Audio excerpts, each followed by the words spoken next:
This is the Simply Solving Complexity podcast. I'm interested in how others are solving for complexity in business and in their personal lives. Join in on this conversation and this journey that I take as I explore proven techniques and tools that others are practicing. Today, our chat is with Stanley Milligan.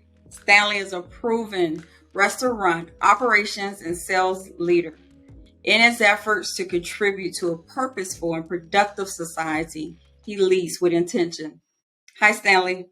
Hey April, how you doing today? I am well. How are you? I'm good. I'm good. I'm glad you called me. I'm glad we're getting this started. Everything's going good with me right now. That's excellent to hear.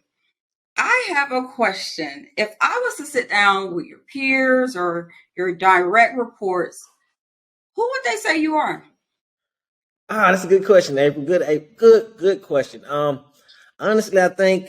Well, I know they would tell you if we're talking leadership, I am a person that holds people accountable. They would say that I lead. I win their hearts. I lead with integrity, and I love stewardship. I'm always pushing. I'm always developing people.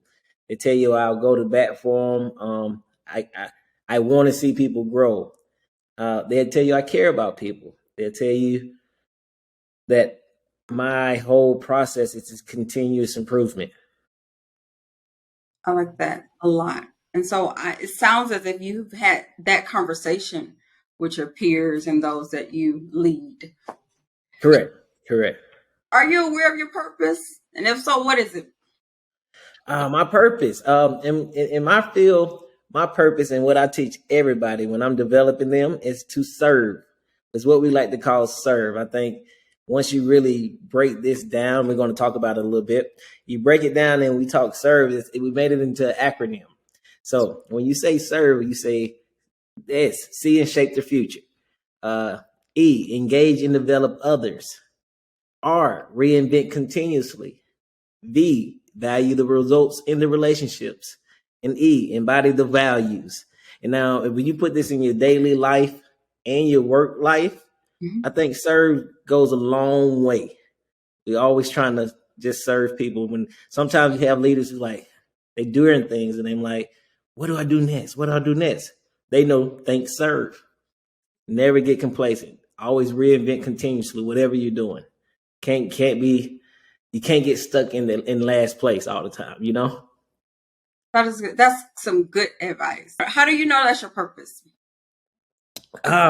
Okay, so a little bit about my background. I've been in management for close to 20 years now. Through the process, all I've done has been in leadership. I've grown people by using this S.E.R.V.E model to see people grow, to see people develop into operators or develop into their own field. They're using that S.E.R.V.E model.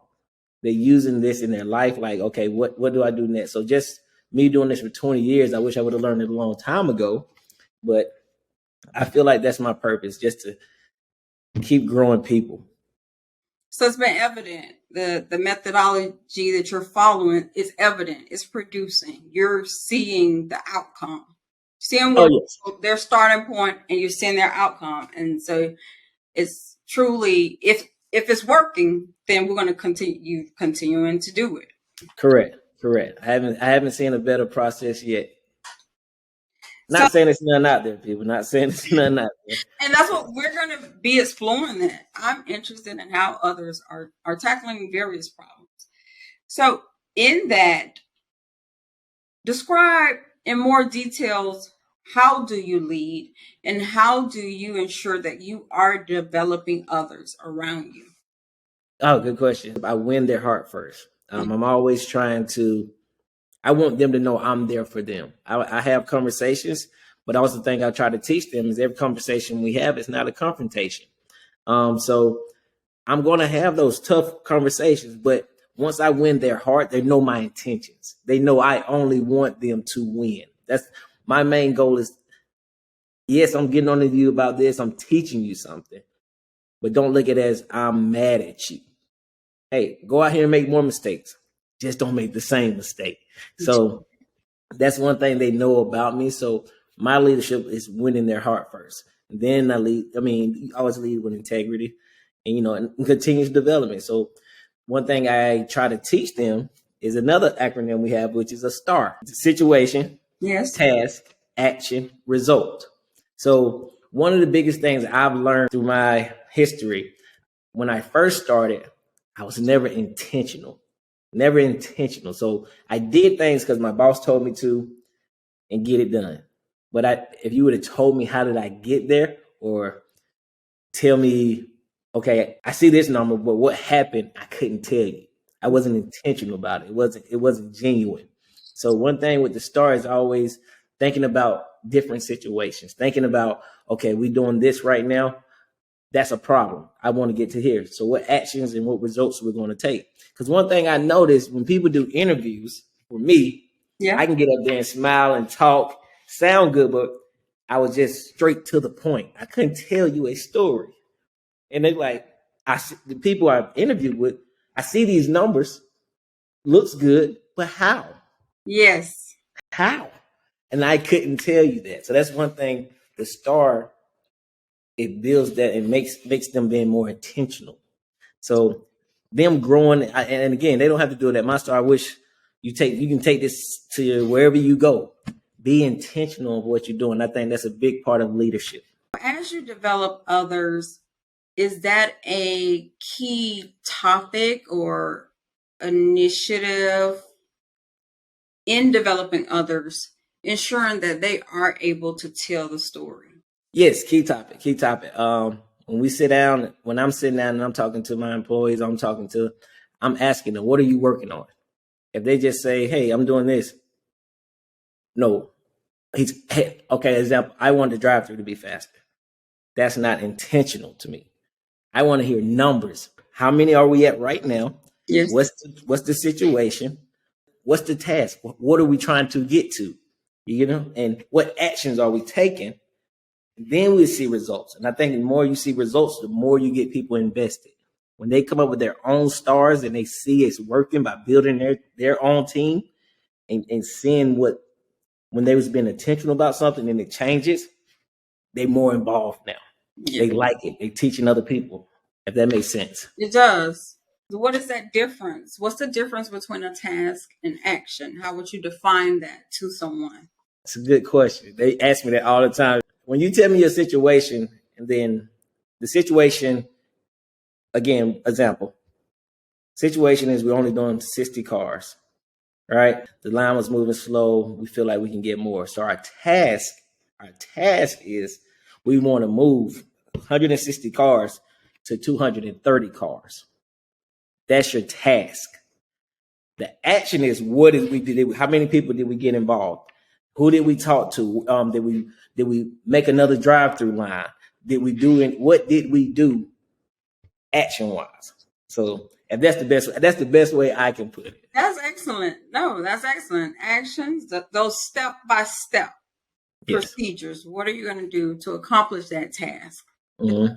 And I asked that question. If that is something new to someone, he would start. You're like, okay, because sometimes you hear that term task action, and you want to know, okay, what's the difference between the two? So that was a great way in breaking that down and helping someone that may have that question.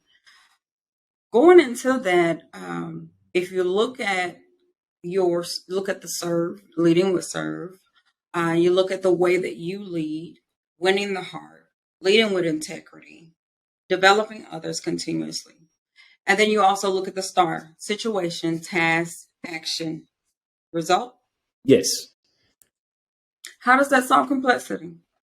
So if they're always thinking S.E.R.V.E model and stars, right? So at first, if you don't know that, if I walk in and I see something that's wrong, it's like I'm fixing the problem all the time, right? I'm coming in, I'm fixing, I can tell you what to do.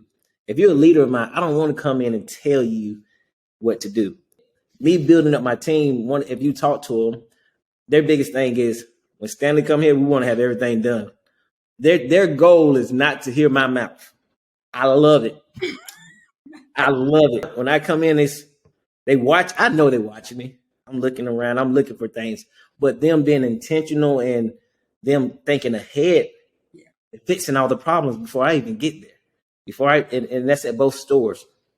They're fixing problems before I even get there. So now they're being intentional. They're thinking about things, and that's all I want. As long as you're thinking and you trying to make moves and get other people involved, you're building a team. It solves a lot of complexity for me. Yeah. And my team. So you're in a proactive mindset. Yes, 100%. Yeah. So I asked this question: if you were to look back and think of the various roles and responsibilities that you've held, what is one thing that you would pay a month's salary for someone to teach you? Oh, that's a great question. Great question. And I haven't mentioned it yet, but if I look back to it, one of the biggest things that I've learned from my development is when I first started, I was very black and white. I was I was younger in leadership, so people get that prideful and they want to, hey, do as I say, lead, and they think it's one way. So something I would pay for that I've learned that we do is the MBTI test, Myers-Briggs test. Okay. And that's when you learn different personalities. For me, I'm an ISTP, introvert. Didn't think I was an introvert.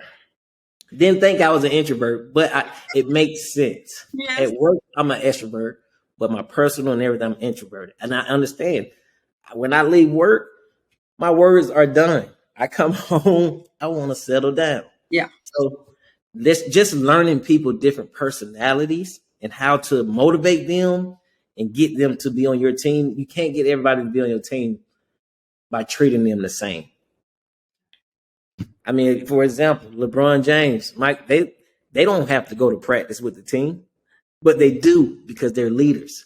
Mm-hmm. They can do what they want to do, Mm-hmm. but they have to understand their role. So me understanding them and their leadership and how to treat them different ways brings out the best of them. So I would say if I had to pay, so I would get all my leadership, my Briggs test, and really let them all understand each other.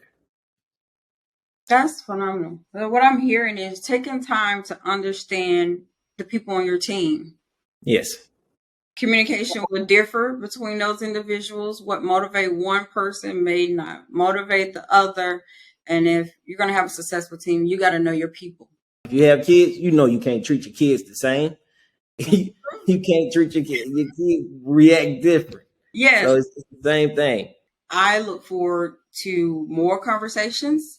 Today, you're the guest. Moving forward, we'll be doing this together, bringing on individuals within our network and having this conversation. How are we tackling problems? And I just imagine that we all have something to share and exchange and take away and learn from each other. 100%. I appreciate it. Like when you brought this concept up, I thought it was an amazing idea.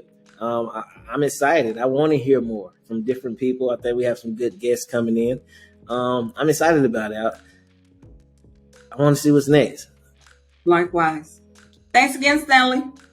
Hey, my pleasure, April. Anytime. See y'all next time. Y'all have a great day. Again, this is Simply Solving Complexity Podcast. Today's episode was Leading with S.E.R.V.E.